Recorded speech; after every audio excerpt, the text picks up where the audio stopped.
en camino. Lo que nos... Seguimos en vivo poniendo la mañana en camino y ahora recibimos formalmente a Pedro Crivari para hablar de las redes sociales y la agenda pública. Pedro.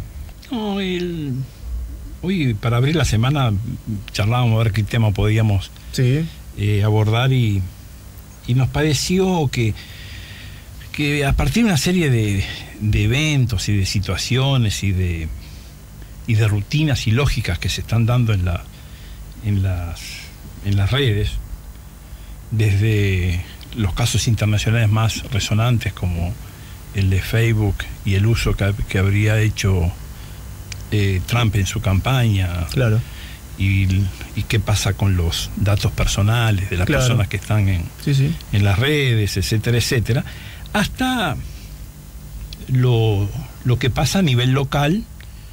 Yo soy una persona que participo en las redes, ¿no? Es decir, bueno, estoy en las redes. ¿Pro redes? No, estoy porque me parece que son como ámbitos, foros, donde digamos, están como en decadencia otros ámbitos, otros foros, y bueno, pienso que los espacios hay que usarlos para... soy una persona que me siento un ser social, y en tanto ser social, me interesa saber qué opina la gente sobre determinados temas de diverso orden, y a veces me interesa también expresar mi punto de vista, mi opinión. Claro. Yo soy, en cierto modo, integro el grupo de los rara avis que en general usamos las redes para hablar de cosas serias y hablar de temas de relevancia social, política, pública en general, y no como red social, puramente red social familiar o de amigos, de entretenimiento, de ocio.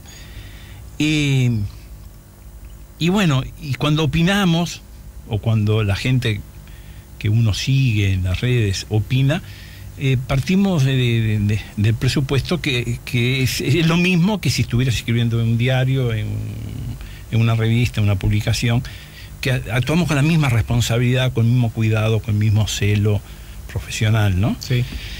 De respeto, de chequeo, y bueno, y las redes no siempre pasa eso, pero la red tiene una incidencia hoy en la formación de la agenda pública muy, muy importante.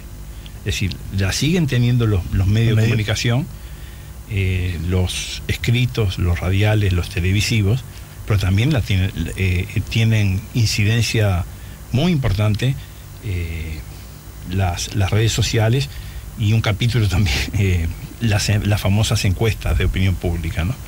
Hoy quedé impactado con ese dato yo de Costa Rica no sé mucho, como casi todos los uruguayos seguimos muy de lejos los acontecimientos políticos en Centroamérica, pero cuando hay un proceso electoral uno mira titulares y mira encuestas, ¿no? Porque lo que trasciende en la campaña electoral son las encuestas o algún episodio muy fuerte de debate, ¿no?, entre los candidatos.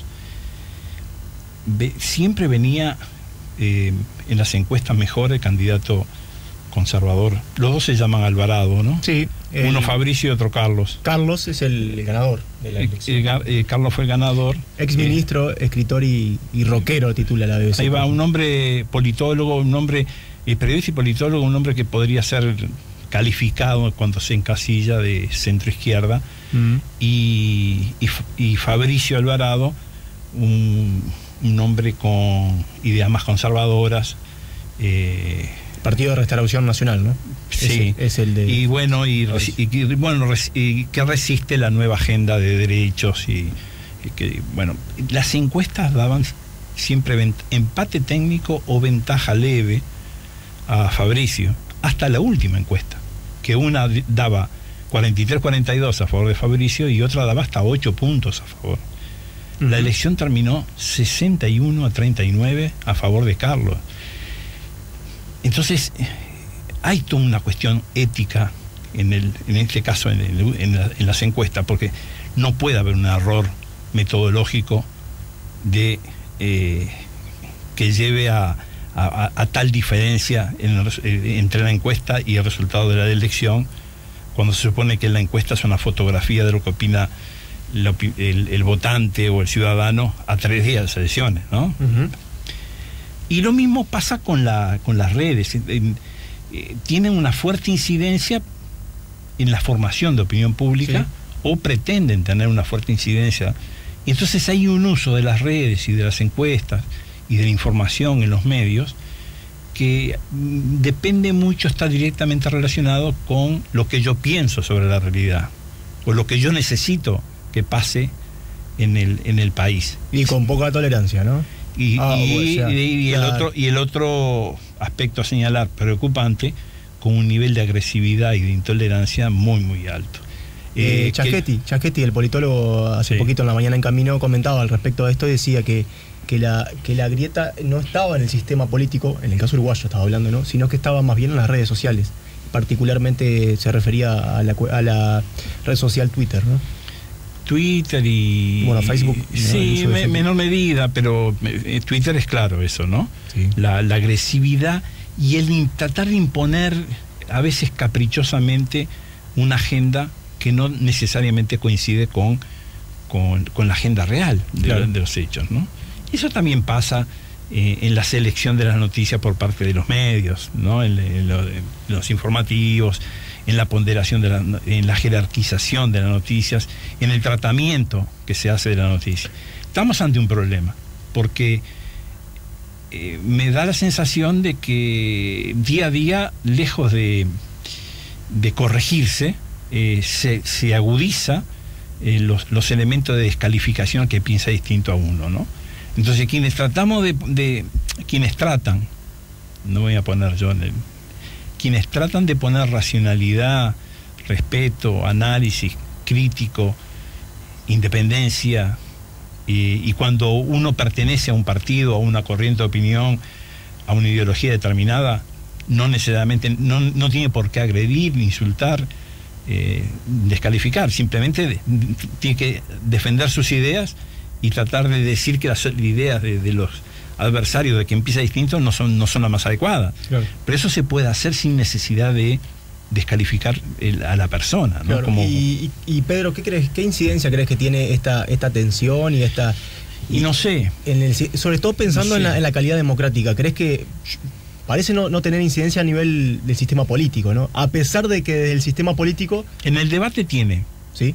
en el debate, y yo es que tendrían que analizar los expertos la incidencia de esta forma de debatir y de relacionarse y de convivir en la sociedad con los fenómenos de violencia extremas que a veces están ocurriendo en la sociedad. En qué medida esta forma de pararse por parte de la gente, entre comillas, más inteligente, más importante, más destacada, que a veces cae en gruesas falacias o en descalificaciones groseras, y eso genera un efecto en la opinión pública, en la gente, en la ciudadanía, ¿no? Claro. Entonces, después tampoco podemos alarmarnos de los niveles de violencia que existen, si también desde las alturas, desde la los referencia, ¿no? desde los comunicadores, desde los dirigentes políticos, de dirigentes sociales, también se transmite una forma de debatir y abordar los problemas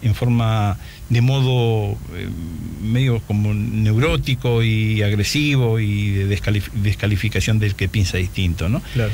Ahora, si uno mira los resultados de los procesos electorales, dice, bueno, parece ser que en Estados Unidos sí tuvo incidencia esta acción en las redes, parece ser que en Francia tuvo incidencia en el triunfo de Macron, pero no necesariamente. Vemos que ahora en Costa Rica se generó todo un estado de opinión en la cual iba a ganar Fabricio Alvarado, y resulta que Fabricio Alvarado no llega al 40% en la segunda vuelta, y Carlos Alvarado supera el 60%, ¿no? Entonces, no todos los procesos son idénticos, y no todos los procesos, la incidencia del trabajo de las redes. Hay otro capítulo, el de los trolls, que tal vez la audiencia no toda conozca, Claro. y conozca de qué se trata, que son cuentas falsas tanto en Facebook como en Twitter, que son se está debatiendo un tema X y son 50, 100 o 200 cuentas anónimas que repiten una determinada idea para tratar de descalificar a quien está... Claro, y también en la denominada fake news, en este caso noticias falsas, ¿no? Difundida a través de portales de periódicos, radio, televisión, redes sociales. Es otra tendencia que está ganando en esta nueva era, podríamos decir. Sí, yo no sé en qué medida los parlamentos de los distintos países van a tener que encarar el tema de la regulación a través de leyes del trabajo de los institutos de opinión pública, por un lado referido a las encuestas, y en cierto modo, más allá de respetar la libertad de expresión, ver de qué modo también se puede regular no solo cómo se relaciona la gente en las redes sociales, sino también el uso que los dueños de las redes sociales, que hay dueños, ¿no? Las corporaciones que están detrás de Facebook, Twitter, Instagram y que sea, usan los datos personales que la gente vuelca en cada una de sus cuentas, ¿no? Claro, porque es complejo también verlo desde el punto de vista del ciudadano que da uso a la red social, por ejemplo Twitter, dando una opinión, por ejemplo, intolerante, de lo que sea, y cómo normalizamos eso, ¿no? O cómo, sin imponer cierta norma, cómo dar... Es muy difícil hacer coincidir la regulación de las redes con el irrestricto respeto de la libertad de expresión, claro. que es uno de los rasgos distintivos de la sociedad uruguaya y de la democracia uruguaya, ¿no? Es decir, nosotros tenemos que seguir reivindicando y respetando el derecho a expresarse. El problema es cuando ocurren fenómenos de descalificación ya en el plano personal, no de las ideas que las personas impulsan, sino de la persona en sí, claro, ¿no? Que puede afectar, derechos personales o familiares, ¿no? Estaba recordando un teórico alemán, Isaiah Berlin, que decía que respecto a la libertad, ¿no? Para tener libertad debemos limitar la libertad de los intolerantes, ¿no? Porque también puede venir por ahí. Sí. Es interesante en ese sentido, porque si corto la libertad también estoy siendo intolerante o de alguna manera... Sí, también lo que hay que evitar es que personas que puedan aportar ideas, talento, inteligencia a los debates en las redes, se cansen y retrocedan, se alejen, sean menos, vaya decreciendo el peso de la racionalidad y por el contrario crezca el peso de la irracionalidad o de la irresponsabilidad en el manejo de la información y de la modalidad del debate, ¿no? Claro. Es decir, yo soy de la idea de que Uruguay tiene ciertos activos a preservar, ¿no? Ciertos patrimonios como sociedad, como democracia, que lo hacen en cierto modo distintivo en la región y en el mundo, y que muchos lo señalan como algo positivo. Y dentro de esos activos, de ese patrimonio, está el respeto a la opinión del otro, ¿no? Es decir, el de la diversidad de opiniones, respeto a las libertades de los ciudadanos en expresarse, a la libertad de reunión, de opinión, etcétera, etcétera. Ahora, ¿cómo eso convive con estas situaciones nuevas que se dan en los debates públicos, en la agenda pública? Es todo un desafío, una situación que por novedosa no hay respuestas fáciles ni concluyentes, ¿no? ni terminantes, es decir, esto pasa por acá o pasa por allá. Todos estamos asistiendo a cambios muy bruscos en la manera en que se debate los temas de interés general y públicos en la sociedad, ¿no? Bárbaro, Pedro, te agradecemos, muchas gracias como siempre por acompañarnos y ayudarnos a poner la mañana en camino. Como siempre tenemos que mandar saludos a la gente de lo de Silverio. Estoy en lo correcto, en Alejo, Rosell y Ríos. Y 4 de julio. Y claro, y 4 de julio, la dirección exacta, 1655. ¿Estamos en lo correcto? Correcto. Saludos para los muchachos de lo de Silverio. Ya estamos en el final. Despedimos a Pedro Crivari, que nos ayudó a poner la mañana en camino.